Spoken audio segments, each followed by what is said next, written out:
Hello and welcome to my channel. मैं Mohammad Mudassir Alam. BPSC assistant director cum TPRO position के लिए जो एग्ज़ाम 16 नवंबर 2022 को होने वाली है उसकी सेकंड शिफ्ट दूसरी पाली के पेपर पत्र के बारे में इस खास वीडियो में मैं आपके साथ जानकारी शेयर करूंगा। आगे बढ़ने से पहले आपसे रिक्वेस्ट है कि वीडियो को लाइक कर दीजिए, चैनल में नए हैं तो इसे सब्सक्राइब कर दीजिए, बेल के आइकन को ज़रूर दबाइए ताकि कोई भी अपडेट आप मिस ना कर जाएं और दूसरों से भी इस चैनल को सब्सक्राइब करने को कहें। 16 नवंबर 2022 को पेपर टू में जो पेपर है उसका नाम है अंग्रेजी या इंग्लिश पर बेस्ड ये पेपर होगा। पूरी इंग्लिश पे ही बेस्ड ये पेपर है। इसमें आपको अंग्रेजी लेख एवं संक्षेपण यानी इंग्लिश एसे और संक्षेपण मतलब आपको शॉर्ट करना है। आपको प्री से राइटिंग दी जाएगी, कोई पैराग्राफ होगा उसको आप प्रिसाइज करेंगे, कम करेंगे। मिसाल के तौर पे ये आपके साथ हो सकता है कि वो प्री से राइटिंग 400 वर्ड का कोई आर्टिकल हो, 300 वर्ड का आर्टिकल हो, उसे आपको 100 वर्ड में कहा जाए या कहा जाए कि ब्रीफ में आप इसे लिखें, जो भी बात लिखी हुई है उस आर्टिकल में, उस पैराग्राफ में, उसको आप शॉर्ट करें।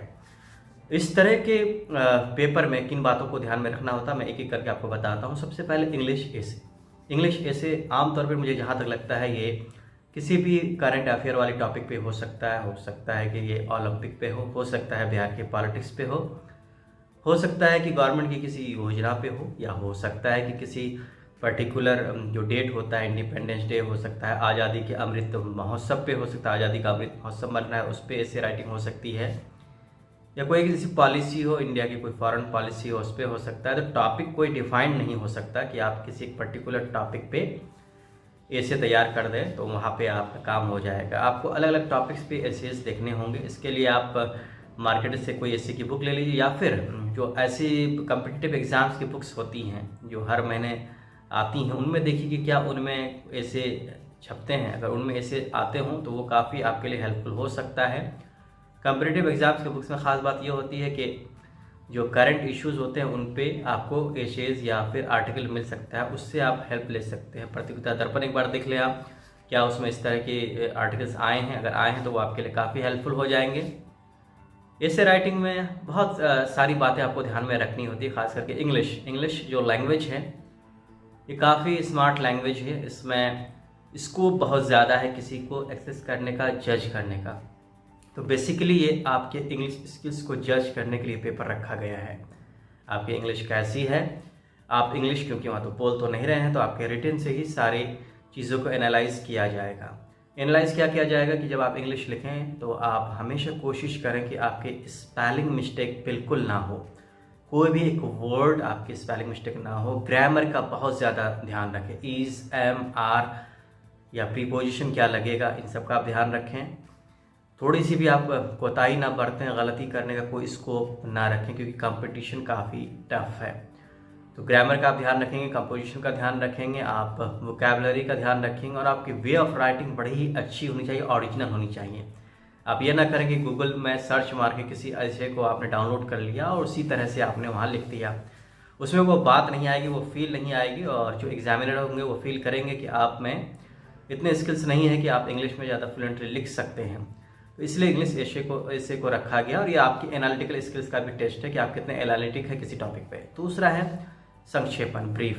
ये बहुत कॉमन है, आप ग्रामर कंपोजिशन की बुक मार्केट से ले लें, वहाँ देखें कि आप कैसे प्री से राइटिंग होती है, कैसे शॉर्ट ब्रीफ किया जाता है किसी भी पैसेज को।